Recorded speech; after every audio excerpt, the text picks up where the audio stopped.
দলে দলে ডাক্তার তারা, দলে দলে গভীর রাত, ছলে বলে রোগী খোঁজে, কৌশলে ধরি পাঁচ। আজও ব্যাখ্যান গাও রে ভাই, রোগী পাওয়ার তারা, আরে রোগী পাওয়ার তারা। ডাক্তার পাড়া, ডাক্তার পাড়া, ডাক্তার পাড়া, হে ডাক্তার পাড়া, ডাক্তার পাড়া, ডাক্তার পাড়া, ডাক্তার পাড়া। হোমিওপ্যাথি, এলোপ্যাথি, কেউ বা কবিরাজ, রোগীরা সব মুরগি যেন করবে ফিরে আজ। সর্বরোগের একই ওষুধ, রোগী আছেন যারা, আরে রোগী আছেন যারা।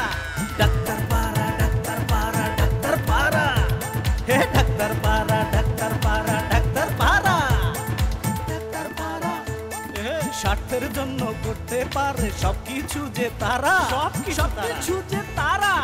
ডাক্তার পাড়া, ডাক্তার পাড়া, ডাক্তার পাড়া, ডাক্তার পাড়া, ডাক্তার পাড়া, ডাক্তার পাড়া, ডাক্তার পাড়া। হ্যাঁ, আমার তো পরিবর্তন হয়েছেই, তো ভাবতেছি আপনারও একটু পরিবর্তন করবো। ইয়েস, যেইভাবে হোক এটা উঠে দেওয়ান লাগবো। এই চেম্বার যদি না উঠাই তাইলে মনে করো যে আমগো বাস তো এমনি নাই, নিজেকে চেম্বারই খারাপ হয়ে যাবো। আমি তোমাক একটা কথা, আমি তোমাকে কি কথা বলিনি বুঝতে পারলাম না। নতুন চেম্বার খুলিয়া বসিয়াছো, মিষ্টি টিষ্টি খাওয়াবে না? আপনাকে মিষ্টি, পান, সুপারি সব কিছুই খাবো, কিন্তু এখন না। আপনি তো দেখতেই পাচ্ছেন আমি আসলে অনেক বেশি ব্যস্ত, একটু ফ্রি হই তারপর সব খাবো। দেখুন মরম, আমার এমনিতে কোনো কম্পাউন্ডার নেই, আমি রোগী নিয়ে অনেক বেশি ঝামেলার মধ্যে আছি। আপনি প্লিজ এখন যান, আর যদি পারেন আমার জন্য একজন কম্পাউন্ডারের ব্যবস্থা করেন। ঠিক আছে, বুঝতে পারিয়েছি। আমার জন্য তোমার হাতে বিন্দুমাত্র সময় নেই, চলে যাচ্ছি, নো প্রবলেম। আচ্ছা, আমি তো কথাটা এইভাবে বলিনি। তাহলে কিভাবে বলিয়াছ? আপনি তো দেখতেই পাচ্ছেন কত রোগী বাইরে বসে আছে আমার জন্য। তা তো দেখতেই পাইতেছি, তাহার জন্য তুমি আমাকে মুখের উপর বলিয়া দেবে যে আপনি যান? আচ্ছা, আপনি শুধু শুধু আমার কথাটা পেঁচাচ্ছেন কেন? আমি তো ব্যস্ত, যার জন্য কথাটা বললাম। তুমি তো এখন অনেক ব্যস্ত, আমাকে দেবার মতো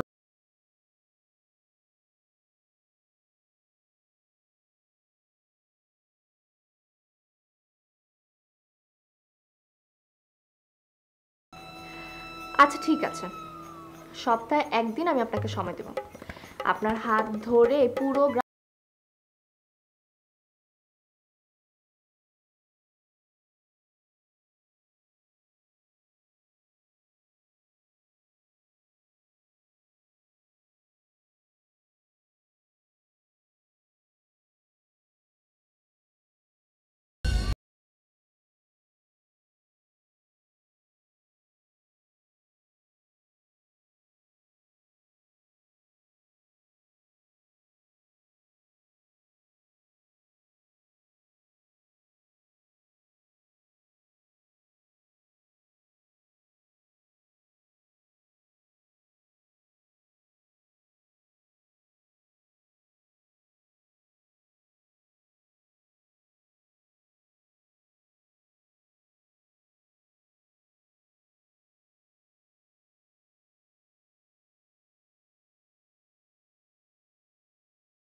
নাকি?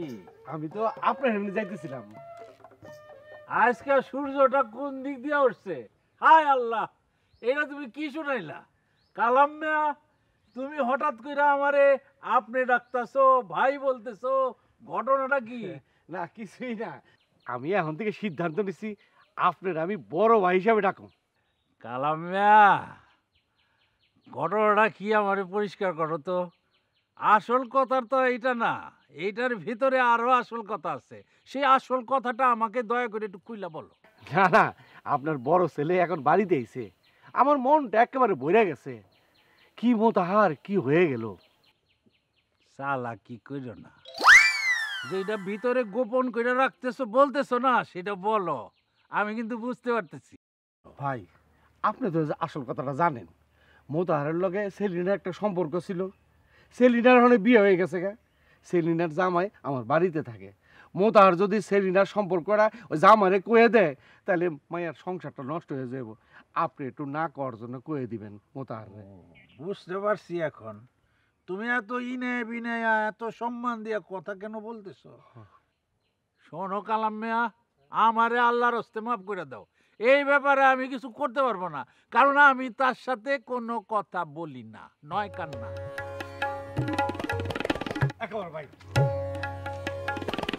আপনি আমার উপর রাগ করে চলে যেতেছেন কে? এই যে বলদের মতো কথা বললো না তো, তোমার উপর রাগ করবো কেন? তোমার এইসব ফালতু কথাবার্তা শোনার অতিরিক্ত সময় আমার হাতে নাই। শোনে শোনে শোনে, কথা আপনি কন আর নাই কন, এই বিষয়টা আপনি একটু দেখতে হইব। শোনো কালাম মিয়া, তোমার এইসব ফালতু কথা শোনার টাইম আমার নাই। একেবারে ভাই আমার কথাটা কি ফালতু হয়ে গেল? কি জিজ্ঞেস করো? এর চেয়ে ফালতু কথা কিছু হইতে পারে? তোমার 100 বার বলতেছি যে ছেলের সাথে আমি কোনো কথাই বলি না। ভাই আপনার মেয়ের জীবনে যদি এইরকম একটা ঘটনা ঘটতো, তাহলে আপনি কি করতেন? দূরও কালাম মিয়া, কোনো ফালতু কথা বলবো না। আরে আমার মেয়ের জীবনে এইরকম কোনো ঘটনা ঘটতো না, আর যদি ঘটতো তাহলে কি করতাম আমি এখন বলতে পারবো না। একবার চিন্তা করে দেখেন, আমার মেয়ের জামাই যদি জানে আর সেলিনার সংসারটা যদি নষ্ট হয়ে যায়, তাহলে আমি কি করব? শোনো কালাম মিয়া, তুমি কি করবা না করবা এটা তোমার একান্ত ব্যক্তিগত ব্যাপার। এই সবের মধ্যে আমার টানবা না। একেবারে ভাই,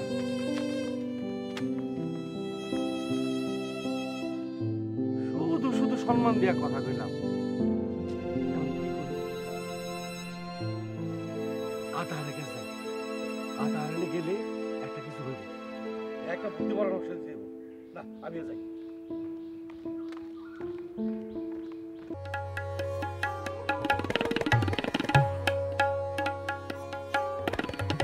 আচ্ছা তোমার ভাই কি ডাক্তারি হাস করছে না নাকি বুয়া সার্টিফিকেট লয়ে ডাক্তার হইছে? কেন? আমি হাতেরে কইলাম যে আর মাথা ব্যথা করে রে, হাতে আর কি কইছে জানো না? কইছে ভাবি কোনো সমস্যা নাই, আপনার রোগ ইঞ্জেকশন মারি দিমু। ইকে কোনো কথা হইলো নি? মানুষে কি মাথা ব্যথার লাগে কোনো ইঞ্জেকশন দেয়নি? কেমন ডাক্তার ইগা?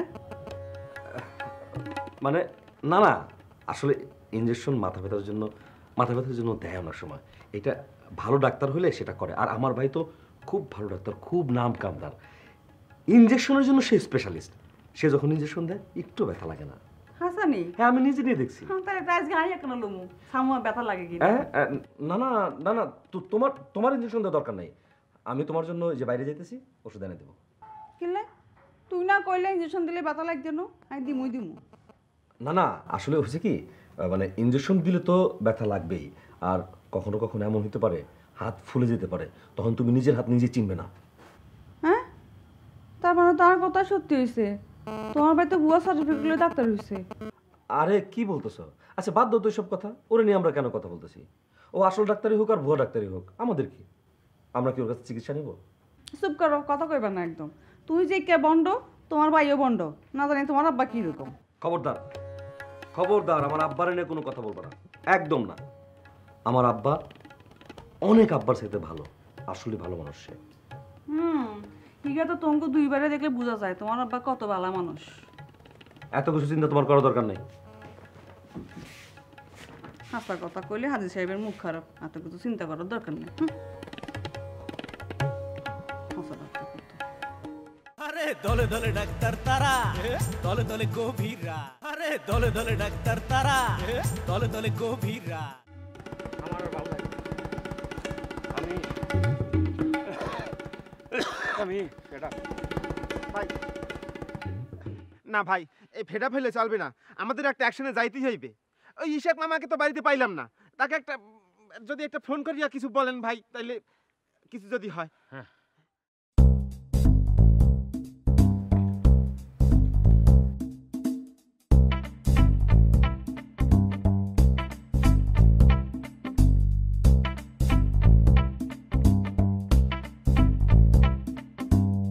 কিরে আথা, তুই হঠাৎ করে আমারে ফোন করলি?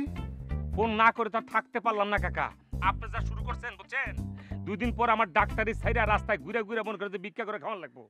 কেন, আমি আবার কি করলাম যে আমার জন্য তো রাস্তায় ঘুরতে হবে? আপনি কারে জিজ্ঞেস করে সোনিয়ার চেম্বার?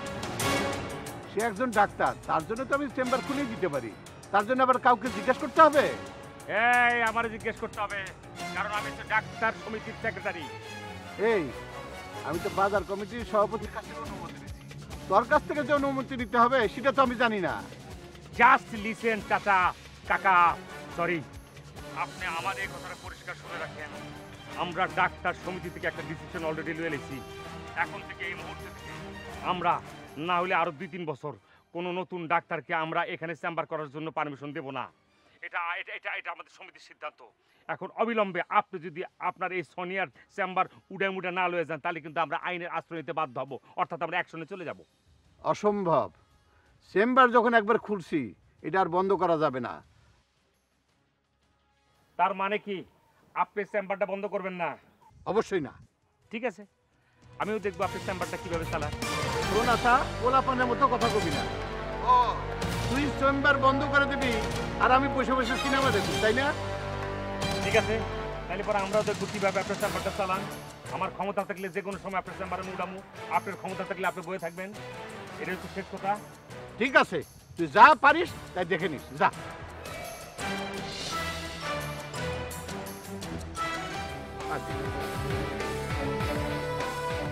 আরে দলে দলে ডাক্তার তারা, দলে দলে গভীরা। আরে দলে দলে ডাক্তার তারা, দলে দলে গভীরা।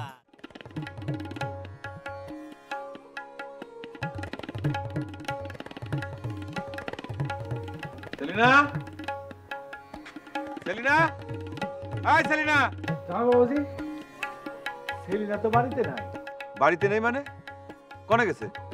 আমারে কইলো একটু বাইরে যাইব, কই গেছে তা তো জানি না। আমি জানি আব্বা সে কোথায় গেছে। আপনার মেয়ের সাহস কিন্তু দিনের পর দিন বেড়ে যাচ্ছে, আপনি কিছু তাকে বলবেন না? বলবেন না? জামাই বাবুজি, আমার মেয়ের সাহসের কি করলো? কি করলো মানে? সে সোনিয়া ম্যাডামের বাড়িতে যায়, তার উল্টোপাল্টা কথা বলিছে। আমি কিন্তু তারা বলেছি যে সোনিয়ার সাথে আমার কোনো ধরনের কোনো সম্পর্ক নেই। তারপরে সে কিসের জন্য সোনিয়াকে বাড়ি যায় উল্টোপাল্টা কথা বলে আমার সে ছোট করলো? দেখো, এটা তোমাকে জামাই বউর বিষয়, এটা আমি কি করব? দেখেন আব্বা, আপনি ছেলেটা বলে দিয়েন আমারে সন্দেহ করা যেন সে বাদ দেয়। সে যদি সত্যি সত্যি আমারে সন্দেহ করা বাদ না দেয়, একদিন কিন্তু আমি অসহ্য ধৈর্যহারা হয়ে কিন্তু সত্যি সত্যি বাড়ি ছেড়ে চলে যাব। এটা কি করে জামাই বাবাজি? তুমি যদি বাড়ি ছেড়ে চলে যাও, আমার মায়ের কি হইব? আমার মায়ে কার লগে থাকবো? আপনার মেয়ে সন্দেহ নিয়ে বাঁচবে। আহা, তুমি ধৈর্য ধরো, ধৈর্য ধরো। ও সেলিনা বাড়িতে আইলে আমি তারে বুঝাই কমুনে, তুমি ধৈর্য ধরো। আচ্ছা ঠিক আছে, আপনি তারে বুঝিয়ে বলবেন, কিন্তু এখন বলেন সে কই গেছে?